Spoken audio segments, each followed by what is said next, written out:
Tunghayan ng balita ni Catherine Landicho. Formal nang ipinatupad ang pamahalang lungsod ng Maynila ang Manila Anti-Balaclava Ordinance, isang bagong panuntunan na nagbabawal sa pagsusuot ng mga kagamitan na nagtatago ang kanilang mga muka sa ilang pampubliko at komersyal na lugar.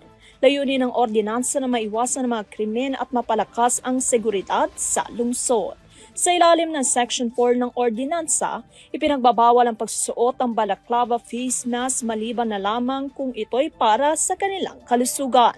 Helmet, hoodies na tinatakpan ng muka at iba pang face covering sa mga sumusunod na sitwasyon tulad na lamang ng pagpasok o sa loob ng commercial government.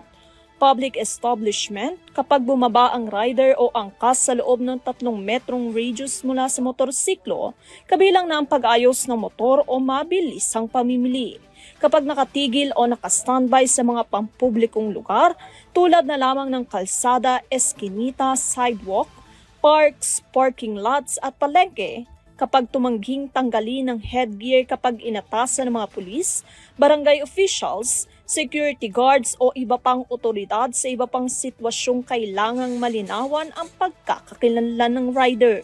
Hindi naman saklaw ng ordinansa mga panahong may public health emergency at inirekomenda na ipinag-utos ng DOH o IATF ang pagsusuot ng face mask.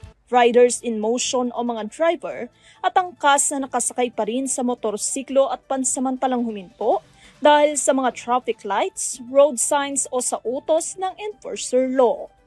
Na nasa opisyal namang tungkulin, mga taong may malubhang karamdaman o comorbidities na nangangailangan ng face mask at mga religious exemptions kabilang dyan ang mga gumagamit ng turbans o headgear na bahagi ng kanilang pananampalataya.